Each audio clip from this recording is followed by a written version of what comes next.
श्री स्वामी समर्थ. नमस्कार. मी नंदिनी. माझ्या यूट्यूब चॅनलवर तुमचं खूप मनापासून स्वागत करत आहे. तुमच्या मनातील सर्व चांगल्या इच्छा स्वामी महाराज पूर्ण करो ही स्वामींच्या चरणी प्रार्थना करते आणि आजच्या व्हिडिओला सुरुवात करते. तत्पूर्वी तुम्ही जर चॅनलवर नवीन असाल तर चॅनलला सबस्क्राईब करा.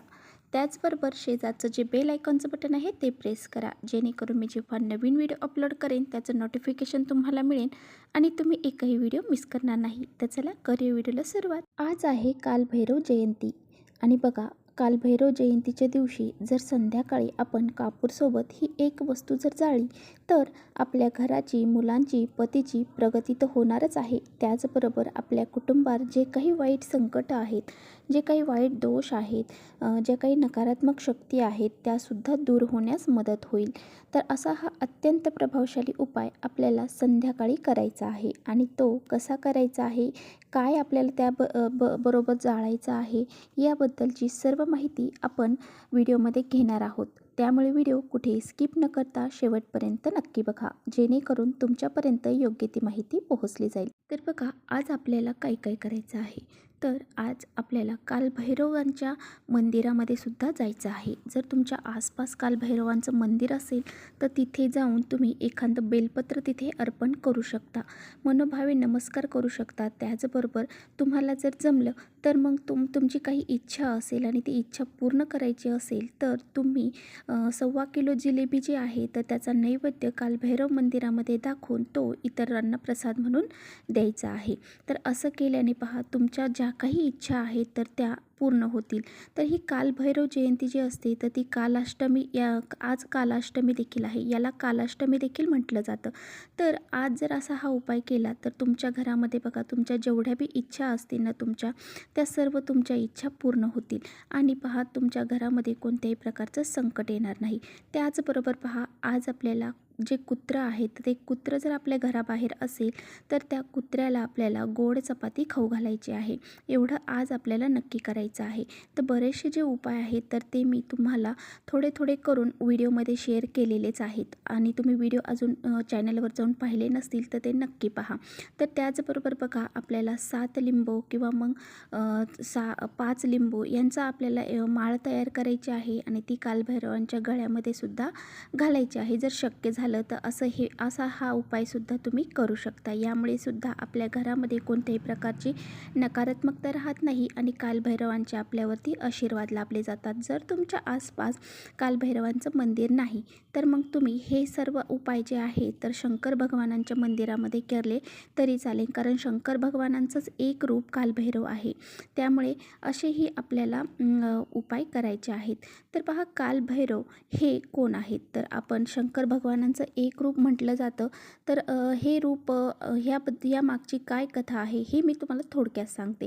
तर बघा, आपण जी सती देवी आहे तर ती जेव्हा तिच्या शरीरातून जे जळालेले तिचे भाग आहेत तर ते 51 भाग जिथे पडले त्या ठिकाणी 51 शक्तिपीठे तयार झाली आणि त्या ठिकाणी शिवशंकरांनी एक एक जो रुद्राक्ष ठेवला तर तो रुद्राक्ष जो आहे तर तो म्हणजे हे कालभैरव, कारण ते त्या 51 शक्तिपीठांचं रक्षण करत असतात. त्यांनाच कालभैरव असं म्हटलं जातं.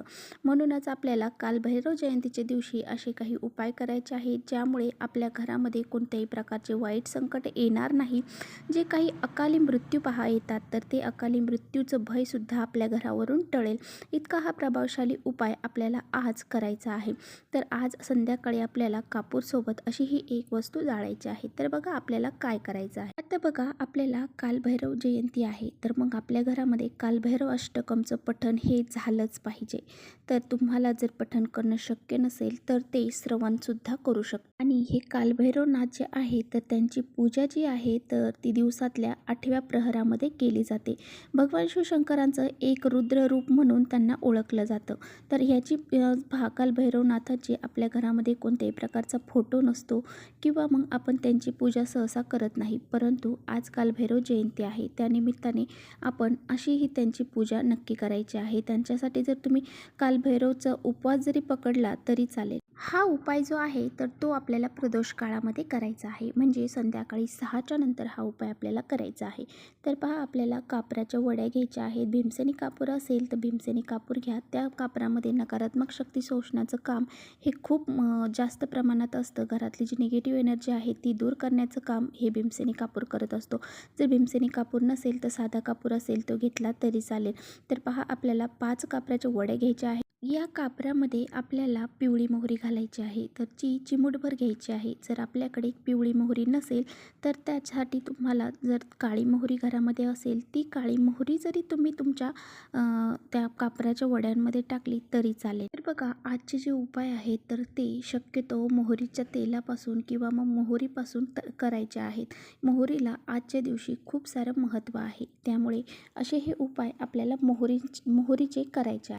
आता बघा, ही सर्व आपण त्यामध्ये टाकल्यानंतर हे जे काही आहे कापराचे, आपण एका पंतीमध्ये घ्या किंवा मग एखाद्या भांड्यामध्ये घ्या आणि हे सर्व त्याच्यामध्ये पिवळी मोहरी किंवा काळी मोहरी टाकल्यानंतर आपण हे सर्व आपल्या घरामध्ये फिरवायचं आहे.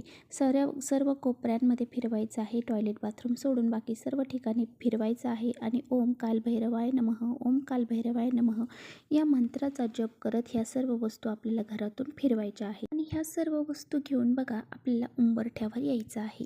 तुम्ही घराच्या आतमध्ये जाळू शकता किंवा मग उंबरठ्यावर जाळलं तरी चालेल. उंबरठ्यावर जर जाळलं तर घरामध्ये कोणत्याही प्रकारची नकारात्मक शक्ती प्रवेश करणार नाही. त्यामुळे आपल्या उंबरठ्यावर ह्या वस्तू ठेवायच्या आहे आणि त्या प्रज्वलित करायच्या. जोपर्यंत ते जे काही आपण काळी मोहरी घेतलेली आहे किंवा पिवळी मोहरी घेतलेली आहे कापरासोबत जळत आहे, तोपर्यंत आपल्याला ओम कालभैरवाय नमः, ओम कालभैरवनाथाय नमः अशा मंत्राचा जप करत राहायचा आहे. अशा प्रकारे आपल्याला हा उपाय अगदी साधा आहे आणि सोपा आहे. अगदी तुम्हाला या उपायासाठी जास्त वेळ देखील लागणार नाही. त्यामुळे तुम्ही हा उपाय सहजपणे करू शकता आणि घरामध्ये ह्या गोष्टी आपल्याकडे असतातच. त्यामुळे ह्या गोष्टी वापरून आपण हा उपाय सहजरित्या करू शकता. असा हा अत्यंत प्रभावशाली उपाय आज आपल्याला न चुकता करायचा आहे. आणि पहा, आपल्या घरामध्ये कालभैरव अष्टकमचं पठण देखील करायचं आहे. तर बघा, असा हा अत्यंत प्रभावशाली उपाय आज संध्याकाळी आपल्याला करायचा आहे. यामुळे आपल्या घरावर कोणत्याही प्रकारचं संकट येणार नाही. त्याचबरोबर घरामधली जी काही नकारात्मकता आहे आणि जे आपल्या प्रगतीमध्ये अडथळे निर्माण होत आहेत ते सर्व दूर होऊन जातील. आपल्या घराची, मुलांची, पतीची भरभरून प्रगती होईल आणि घरामध्ये जे काही वास्तुदोष असतील, पितृदोष असतील, नकारात्मक शक्ती असतील, तर ह्या सर्व दोष जे आहे, शत्रुबाधा आहेत, ह्या सर्व दोष आपले नक्कीच जळून खाक होतील. असा हा अत्यंत प्रभावशाली उपाय आज संध्याकाळी आवर्जून करावा. तर हा उपाय करताना अगदी श्रद्धेने आणि भावनेने करा. पहा, हा उपाय आपण शंका कुशंका मनात घेऊन करू नका. जर तुम्हाला ह्याविषयी जर शंका येत असतील तर तुम्ही हा उपाय नाही केला तरी चालेल. तुमची मनोभावे श्रद्धा जर असेल तरच तुम्ही हा उपाय करा. तर चला, इथेच करते व्हिडिओचा एंड. व्हिडिओ आवडला असेल तर नक्की लाईक करा. चॅनलवर नवीन असाल तर चॅनलला सबस्क्राईब करा. परत भेटूया अशा छानशा व्हिडिओसोबत. तोपर्यंत श्री स्वामी समर्थ.